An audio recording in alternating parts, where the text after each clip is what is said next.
अस्सलाम वालेकुम। रसाई न्यूज़ के साथ मैं हूं अफसाना खान। नजर डालते हैं अब तक की हेडलाइंस पर। पानामा लीक्स की तहकीकात का ज़ाब्ताकार बनाने के लिए 12 रुकनी पार्लिमानी कमेटी का पहला इजलास। कमेटी के काम का तरीका तय कर लिया गया। TOR कमेटी का किसी को भी सरबराह मुकर्रर ना करने पर इत्तेफाक। हुकूमत ने TOR के साथ चीफ जस्टिस का खत भी अपोजिशन कमेटी को दे दिया। इजलास में हुकूमत और अपोजिशन के TOR का तबादला किया गया। आर्मी चीफ जनरल राहील शरीफ से GHQ में अमरीकी सफीर डेविड हेल की मुलाकात। आर्मी चीफ ने बलोचिस्तान में अमरीकी ड्रोन हमले पर शदीद तहफ़्फ़ुज़ात का इजहार करते हुए अमरीकी सफीर को दो टोक पैगाम दिया है कि ऐसे इक़दामात पाकिस्तान की खुद मुख्तारी और सालमियत के खिलाफ हैं। अफगान तालिबान ने मुल्ला अख्तर मंसूर की हलाकत की तस्दीक कर दी। रहबर शूरा ने मुल्ला शेख हैबतुल्लाह अखुंज़ादा को अफगान तालिबान का नया अमीर मुकर्रर करने का ऐलान कर दिया। अमेरिका ने एक बार फिर पाकिस्तान से डू मोर का मुतालबा कर दिया।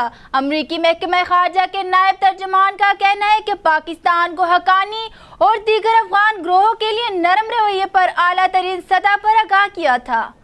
ड्रोन हमले नवाज शरीफ हुकूमत की बड़ी नाकामी है। नवाज शरीफ अपोजिशन में थे तो ड्रोन हमलों पर बड़के मारते थे। लंदन फ्लैट्स कानूनी होते तो शरीफ फैमिली अब तक बता चुकी होती। नवाज शरीफ के रवैये से लगता है कि वह इक़्तिदार में रहने के लिए कुछ भी कर सकते हैं। चेयरमैन PTI इमरान खान का बटग्राम में अवामी इज्तिमा से खिताब। चेयरमैन नैब ने KASB बैंक की बैंक इस्लामी को फरोख्त के मामले का नोटिस लेते हुए इसकी तहकीकात का हुक्म दे दिया।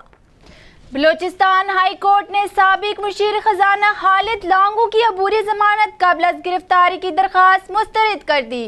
करेंसी बरामदगी केस में नए बलोचिस्तान ने मीर खालिद लांगू को गिरफ्तार कर लिया। सुप्रीम कोर्ट ने कौमी असम्बली के हल्का NA 162 साहिवाल से तहरीक इंसाफ के रुकन कौमी असम्बली राय हसन नवाज को नाअहल करार दे दिया। असासे छुपाने पर हल्के में दोबारा इंतखाबात का हुक्म।